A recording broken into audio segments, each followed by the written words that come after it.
Idza daraba insanun ghairahu dzulman aw udwanan, kayaknya belum itu. Au fa'ala nahwa dzalik, apabila orang memukul orang lain secara zalim. Ya, ada orang menganiaya atau memukul orang lain secara zalim dan semena-mena. Sudah? Halaman 149. Ya. Itu apa 130 ya atau 149? Ada dua versi halaman itu. 130 atau 149. Halaman kitabnya itu 130, kalau PDF pojok itu 149. Ada dua halaman, 130 sama 149. Sama itu. Idza daraba insanun ghairahu dzulman wa 'udwan aw fa'ala nahwa dzalika min anwa'ish syarr wal ma'asul ma'itadara bi kauni dzalika muqaddaran 'alaihi fa yuqbalu min dzalika al-i'tidal. Innahu la yuqbalu min 'abdi al-i'tidal bil qadar la 'inda Allah subhanahu wa ta'ala wa la 'inda al-khalqi li wujudi al-iradah al-juz'iyyah lahu wal qudrah al-ikhtiyar wal 'aqli.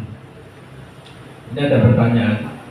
Seandainya ada orang yang memukul orang lain secara zalim, berarti secara aniaya, di luar hak ya, dan semena-mena, atau ia melakukan berbagai kejahatan, berbagai kemaksiatan dengan alasan bahwa apa yang dia lakukan itu sudah ditakdirkan. Aku ini karena takdir, saya melakukan dosa, kesalahan, maksiat itu sudah takdir. Apakah alasan ini bisa diterima? Ini kita ulangi lagi bahwa dulu itu ada irodah juz'iyah, ada yang namanya irodah juz'iyah. Ada irodah yang sebagian itu karena memang juz'iyah itu sebagian karena kehendak kita. Ada irodah yang di luar kemampuan kita, seperti orang jatuh terpeleset, ada orang yang kakinya bergetar, gemeteran, jantungnya deg-degan, itu bukan karena keinginan kita. Lalu kasusnya ada orang yang memukul atau berbuat dolim, terus dia melakukan kejahatan, kemaksiatan, dia mengatakan ini sudah takdir. Jawabannya jelas alasan seperti itu tidak bisa diterima. Jadi bukan alasan itu, baik di sisi Allah ataupun di sisi makhluknya. Karena seseorang itu, kenapa? Karena seseorang itu memiliki keinginan, dia punya irodah, dia punya kemauan dia sendiri. Bukan karena dilakukan atau dia menjadi pasif terus Allah menjalankannya seperti itu, tidak. Dia sendiri punya keinginan, punya kemampuan, punya usaha, dan dia juga yang terakhir ini punya akal. Berarti kalau tidak punya akal berarti kan dia sudah gila. Orang gila adalah orang yang tidak memiliki akal sehat. Kalau dia melakukan kejahatan atau pelanggaran atau kriminal, ya dia istilahnya tidak seperti orang yang waras gitu. Dia tidak berdosa karena dia tidak memiliki akal atau gila.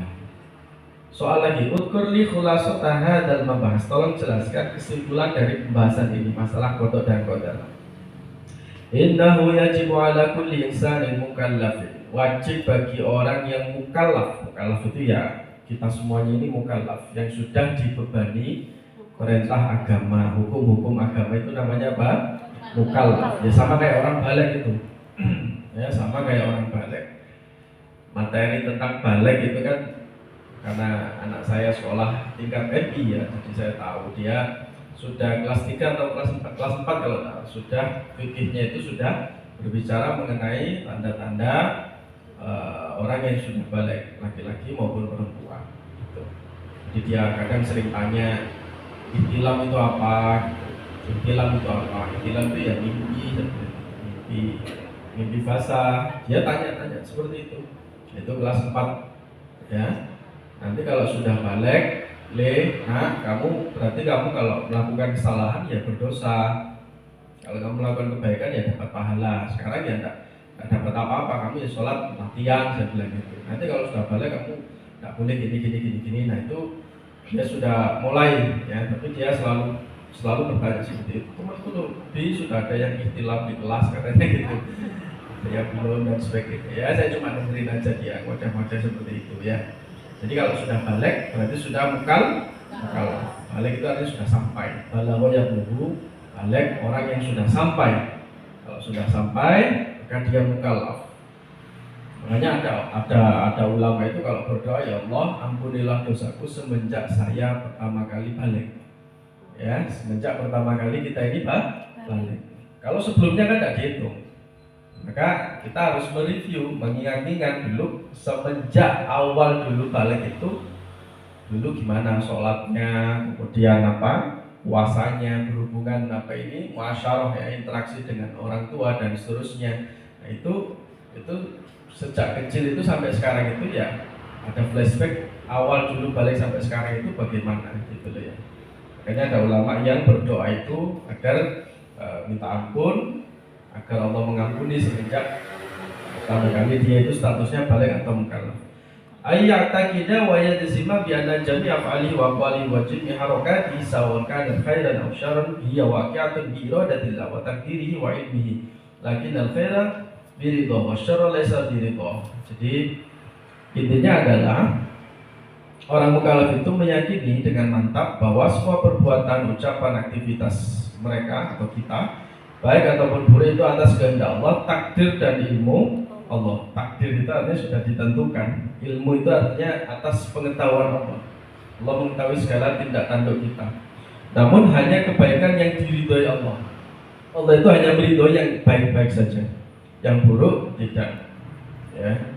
Sedangkan ada pepatah mengatakan inkana khairan fajazahu khairun. Kalau baik ya maka itu famin Allah. Kalau baik itu famin Allah, maka itu dari Allah.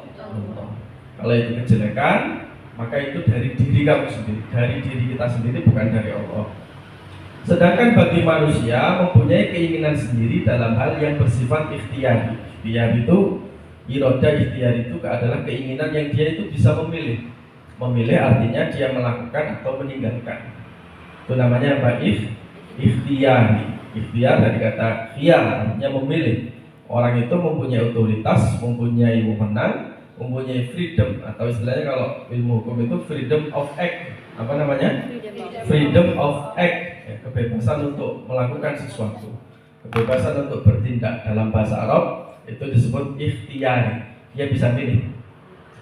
Nah, silakan, Anda punya akal, Anda punya nurani, silakan, ini baik atau buruk, Anda mau korupsi, Anda mau jujur, pokoknya terserah, nanti semuanya dipertanggungjawabkan. Dan juga menjadikannya diberi pahala. Kalau dia berbuat baik akan disiksa ketika melakukan kejelekan. Tiada alasan baginya ketika melakukan kesalahan, dan Allah bukanlah zat yang berbuat zalim kepada hambanya. Halnya wa mallahu bidzalamin lil 'abid. Allah tidak mungkin menganiaya, berbuat zalim kepada hambanya. Maksudnya apa? Nanti ketika di yaumul hisab itu semuanya akan mendapatkan pas. Kayak nek panjenengan ngisi bensin di mana? Oh, bensin ya. Pas, itu. Maksudnya gini, saya dulu pernah melakukan kebaikan meskipun sepele, ya Allah, itu semuanya nanti akan kena, akan dihitung. Nggak mungkin ada yang meleset gitu loh maksudnya. Jadi sekecil apapun itu nanti akan dibalas, dan nggak mungkin Allah menyia-nyiakan amal kebaikan kita meskipun itu kecil dan kelihatannya sepele, semuanya nanti akan dibalas. Itulah definisi dari wa mallahu bidzalamin lil 'abid. Allah tidak akan menganiaya atau berbuat seenaknya kepada hambanya. Karena nanti semuanya kebaikan itu akan dibalas. Titik. Nah, sekarang pembahasan penutup. Permasalahan penting dalam kajian ulama salaf. Berarti ini bab tambahan. Bab tambahan terkait dengan apa? Pertanyaan-pertanyaan yang umum yang mungkin mencakup ya dari semuanya tadi. Al-khatimah fi masailil muhimmah tetapi masalah nukil anis salaf. Ini pembahasan tentang kajian-kajian dari ulama-ulama salaf, ulama-ulama dahulu. Soal hal yang jujur atakan fi dzati ta'ala bil aqli, apakah boleh? Ini berarti pembahasan yang sudah umum. Boleh enggak kita itu membahas zatnya Allah dengan berlandaskan akal? Jelas tidak boleh. Dalilnya mana? Tafakkaru fil khalqi wala tatafakkaru fil khaliq. Kita ini disuruh mikir ciptaan Allah, bukan disuruh mikir al-khaliq yang menciptakan. Karena otak kita ini nggak nyampe gitu, dan ngapain gitu ya. Maka kita ini ya makhluknya Allah, ciptaannya Allah, sifat-sifatnya saja ya, sifat-sifatnya Allah. Nah itu makanya ada orang yang bergelar al-arif billah. Al-arif billah, ulama yang sudah mukasyafah itu bergelar al-arif billah, orang yang mengenal Allah. Seperti contohnya Kiai Hamid Pasuruan itu terkenal, beliau adalah wali kutub pada zamannya. Jadi dulu itu kalau ada para ulama, para wali Allah dan seterusnya, itu maka yang dijadikan pimpinan atau panutan pada masanya itu adalah waktu itu Kiai Hamid. Nanti kalau wali kutub ini meninggal, wali kutub itu di setiap masa itu hanya ada satu seluruh dunia. Nanti kalau beliau sudah meninggal, nanti langsung ada penggantinya. Allah akan langsung mencarikan atau menggantikan dengan wali kutub yang lain. Pada masanya siapa? Nah di bawahnya wali kutub ini ada namanya wali abdal. Jadi makom tingkatan para wali itu banyak sekali wali kutub. Tapi Sultanul Auliya, rajanya para wali itu adalah Syekh Abdul Qadir Al-Jilani. Jadi kalau dalam Islam itu ada predikat ulama sufi tasawuf best of the best, itu maka adalah Syekh Abdul Qadir Al-Jilani. Kemudian kalau ada ulama yang best of the best dalam hal ilmu, pemikiran, ya ininya luar biasa, di samping itu juga tasawuf bagus, maka itu adalah Al-Imam Al-Ghazali. Al-Imam Al-Ghazali ini punya kelebihan sendiri-sendiri. Al-Imam Al-Ghazali itu menggabungkan ilmu, ya ilmu fikih kemudian dengan tasawuf. Maka corak kitabnya Al-Imam Ghazali itu adalah kalau membahas toharoh, ya, maka itu bukan hanya bersuci secara fikih, tapi juga batinnya juga disucikan, dibahas masalah mensucikan batin. Nah, itu Imam Al-Ghazali. Itu. Tapi kalau masalah karomah dan sebagainya itu Syekh Abdul Qadir Al-Jilani. Maka sudah sepakat para ulama di seluruh dunia dan hampir di sepanjang masa bahwa satu-satunya tawassul yang paling populer itu adalah Syekh Abdul Qadir Al-Jilani. Tawassul itu apa? Setiap orang kalau ilah hadrati itu mesti ada Syekh Abdul Qadir Al-Jilani. Itu hanya beliau saja yang seperti itu. Nah ini pertanyaan satu, kaidah boleh nggak kita membicarakan membahas masalah zatnya? Maka itu jawabannya sudah jelas, tidak boleh membuat diskusi atau diskursus tentang zatnya Allah Subhanahu Wa Taala dengan acuan akal. Kemampuan akal yang tidak seberapa tidak akan mampu mendeteksi zatnya Allah yang agung dan suci itu. Jika sempat terlintas dalam angan-anganmu bayangan Allah, maka hentikanlah khayalan itu.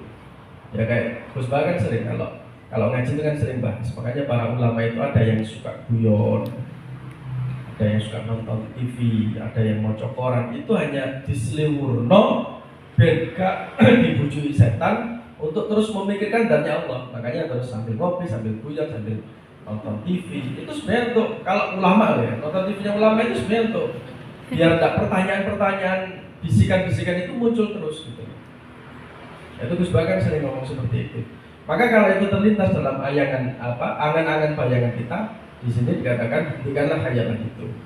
Allah sekarang lagi ngapain ya? Mesti Allah lagi di mana ya? Lagi ngapain? Lagi duduk apalagi berdiri dan seterusnya. Wah itu kalau usah dipikir. Karena apapun yang wujud dalam khayalanmu, Allah tidaklah seperti itu. Apa yang terlintas di pikiran kita, Allah ya tidak seperti itu. Terus seperti ini, tidak terus, pokoknya tidak seperti itu dan seterusnya. Idza kana al-aqlu, soal selanjutnya, idza kana al-aqlu la yudriku dzatahu ta'ala, fa kaifa al-wusul ila ma'rifatihi? Kalau akal ini memang tidak bisa mendeteksi zatnya Allah, terus bagaimana kita ini wusul? Wusul itu apa? Nyampe ila ma'rifatihi, dalam ma'rifat Allah Ta'ala. Ma'anal ma'rifata wajibatun ala kulli ahadin.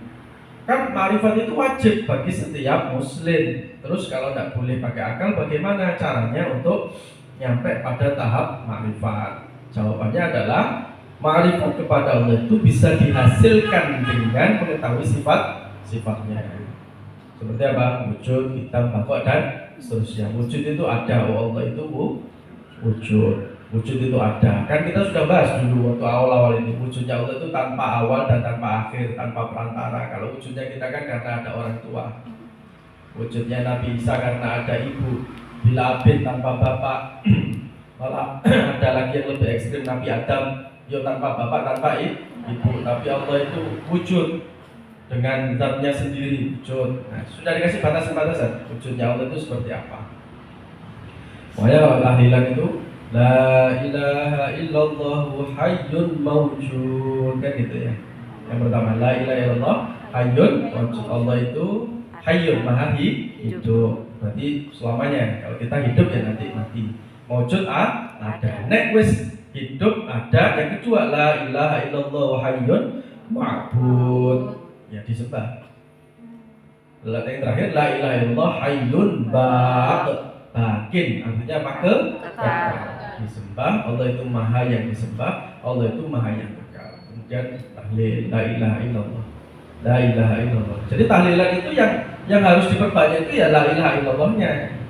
Bukan kalimat thayyibah yang lain, namanya juga judulnya kan tahlil. Jadi ya la ilaha illallahnya yang banyak gitu dalam rangkaian kalimat thayyibah itu. Nah, kita bisa ma'rifat kepada Allah itu dengan apa tadi? Mengetahui sifat-sifat. Dan sifat-sifat ini, 20 sifat ini hanya ada dalam konteks Islam Ahlus Sunnah wal Jamaah. Kalau Wahabi tidak mengenal ini.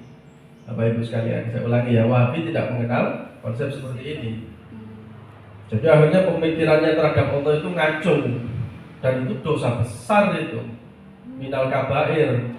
Nah, kalau Anda lihat di YouTube itu hampir sama semua Wahabi-Wahabi itu kan mengatakan Allah itu kan mempunyai berat badan, ini kan ngacung.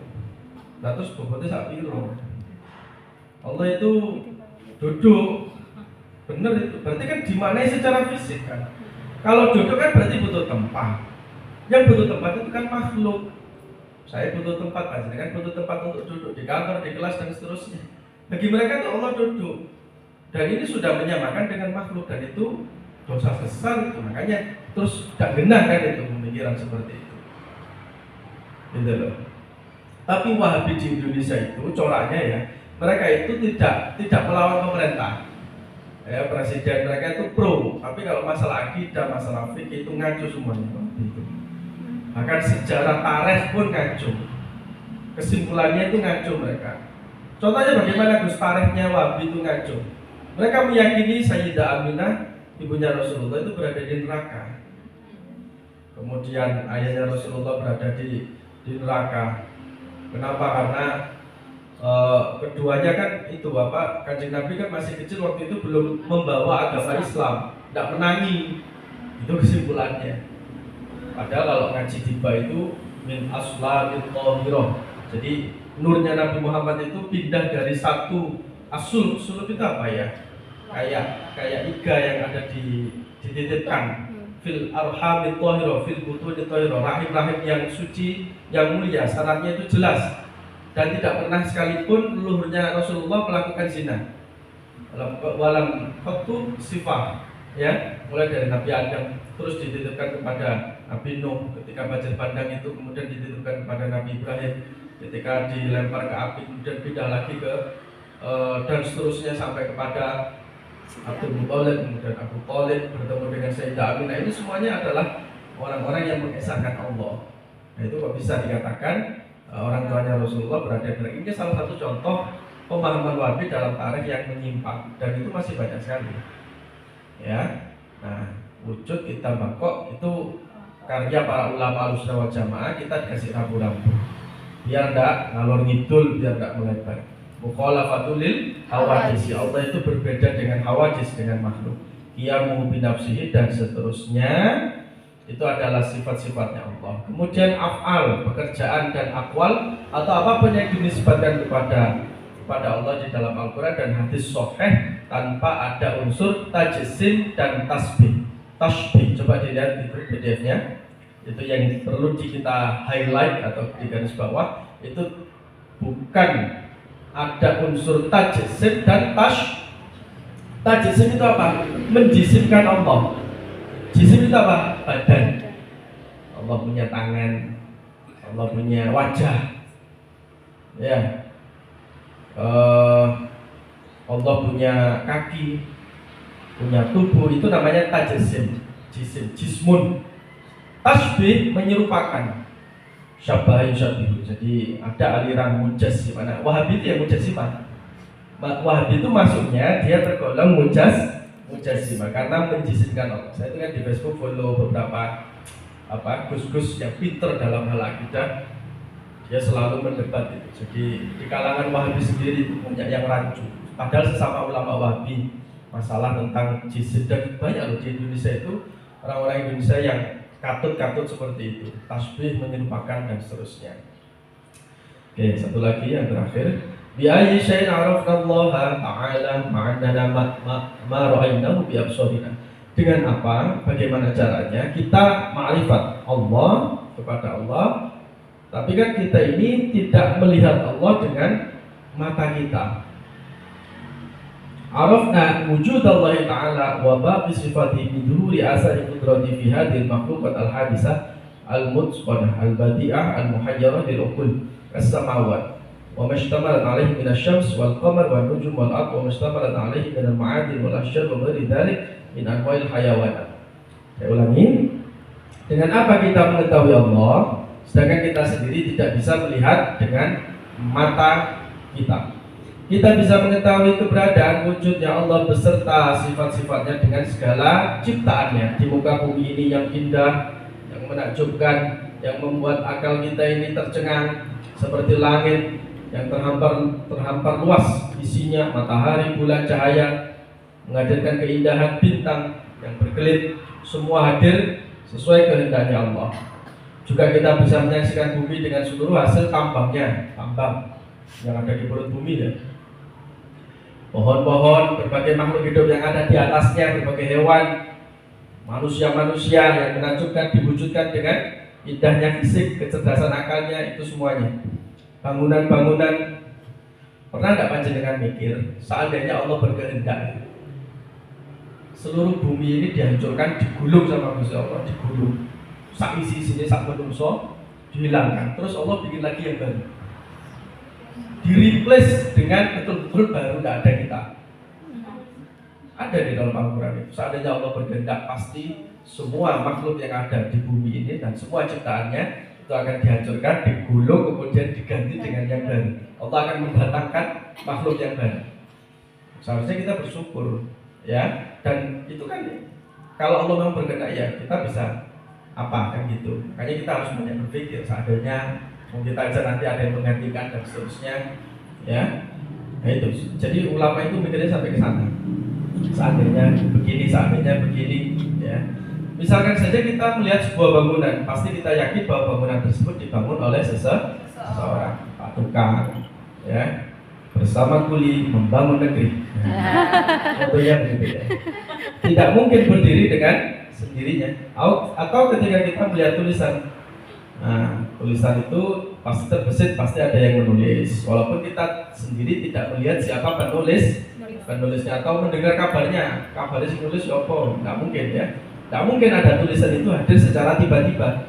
Begitu pula kita kiaskan ya, kita analogikan dengan jagat raya ini, maka pasti yakin 100% bahwa jagat ini telah diciptakan oleh Zat yang Maha Dahulu, Zat yang Maha Mengetahui, Zat yang Maha Menghendaki, Zat yang bijaksana, tak lain adalah Allah Subhanahu wa Ta'ala. Kayak lagunya anak-anak itu ya, pelangi-pelangi alangkah indah. Terus nih, merah, kuning, hijau, di langit biru, pelukismu aku. Pelukismu aku. Siapa gerangan, pelangi. dan seterusnya. Jadi kan paling tidak itu dicipta Tuhan. Berarti di sini kan diajarkan bahwa semua keindahan alam raya ini ada penciptanya. Berarti kan itu bukan lagu yang ateis ya. Kalau lagu ateis kan tidak menyebutkan siapa penciptanya, ya. Nah itu ya, jadi caranya kita kan tidak ma'rifat dengan melihat mata. Terus caranya ya apa ma'rifatullah ya, dengan melihat keindahan alam semesta ini beserta isinya. Jadi Allah alam bisawab banfa'na bi barakatihim wa dinal husna bi hurmatihim wa amisna fi bariqatihim wa mu'afatihim minal